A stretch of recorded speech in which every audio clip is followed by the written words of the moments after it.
নমস্কার বন্ধুরা, আজকে বানাবো চিংড়ি মাছের মালাইকারি। তার জন্য চিংড়ি মাছ নিয়েছি, দুধ নিয়েছি একটু, আর এখানে নিয়েছি আদা বাটা। বাটা মানে ঘষে নিয়ে একটু থেতো করে নিয়েছি, জিরে গুঁড়ো, ধনে গুঁড়ো, গরম মশলা, নুন, স্বাদ মতো মিষ্টি, আর দুটো কাঁচা লঙ্কা। আর এখানে নিয়েছি তেজপাতা। আমি প্রথমে তেজপাতাটা দিয়ে দেব, তারপর দেবো একটু জিরেটা দেব।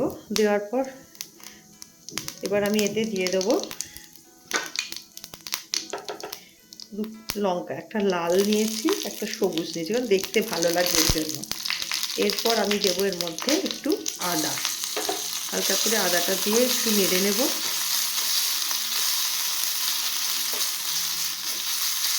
আদাটা দেওয়ার পর আমি একটু সামান্য জল দিচ্ছি, নাহলে একটু তেতো হয়ে যায়। জল দিয়ে দিলাম।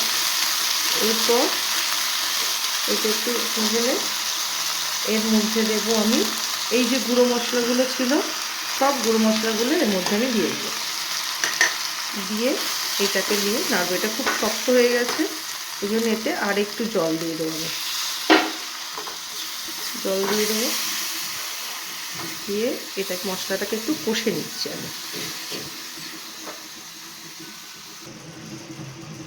আমার এই আদার মশলাটা পুরো কষা কষা হয়ে গেছে, দেখে বুঝতে পারছেন।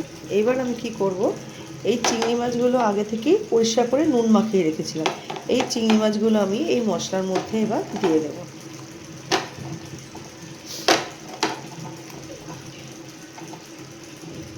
দিয়ে আমি এটাকে নাড়বো যতক্ষণ না মশলাটা এর মধ্যে লেগে যাচ্ছে আর মাছগুলো ভাজা হচ্ছে ততক্ষণ। দেখুন, আপনারা দেখে বুঝতে পারছেন মাছগুলো ভাজা হয়ে গেছে, কারণ সাদা সাদা হয়ে গেছে। আমি আগেই আপনাদের বলেছিলাম যে আমি মাছ বেশি ভাজি না, কারণ চিংড়ি মাছ বেশি ভাজলে ভীষণ শক্ত হয়ে যায়। এটা ভাজা হয়ে গেছে এবং এতে আমি একটু সামান্য জল দিয়ে দিলাম, মানে অল্প একটুই জল লাগবে। এবার এটা ডিপেন্ড করছে আপনারা কতটা ঝোল খাবেন, কতটা কীরকম রাখবেন, অল্প রাখবেন কি বেশি রাখবেন। তো আমার তো মনে হয় একটু গায়ে মাখা মাখা হলে ভালো হয়। তো এই অনেকে অনেক রকম মশলা দেয়, আমি কিন্তু পেঁয়াজ টিয়াজ কিছুই দিই না, টমেটো হলুদ কিছু দিই না, এরকম হবে। দেখুন, এটা খুব ভালো করে ফুটে গেছে। এবার আমি যে দুধটা রেখেছিলাম এই দুধটা ওর মধ্যে দিয়ে দিলাম। ব্যাস, এই দুধটা একটু ফুটে গেলে আমি এবার নামিয়ে নেব। দেখুন বন্ধুরা, এটা হয়েছে। আর আমি এই সামান্য একটুখানি এর মধ্যে ঘি দিয়ে দেবো, যেটা আগে আমি দিয়েছি যে আমার চ্যানেলে আমি ঘিটা কিভাবে বানিয়েছি। ব্যাস, দেখুন আমার রেডি হচ্ছে চিংড়ি মাছের মালাইকারি। কেমন লাগলো আপনাদের দেখুন, ফাইনাল লুকটা দেখাচ্ছি। এই হলো আমার ফাইনাল লুক। কেমন লাগছে বন্ধুরা, একবার করে খেয়ে দেখবেন। ভালো লাগলে লাইক করবেন, সাবস্ক্রাইব করবেন, শেয়ার করবেন। সবাইকে অনেক অনেক ভালোবাসা। খুব খুব ভালো থাকবেন।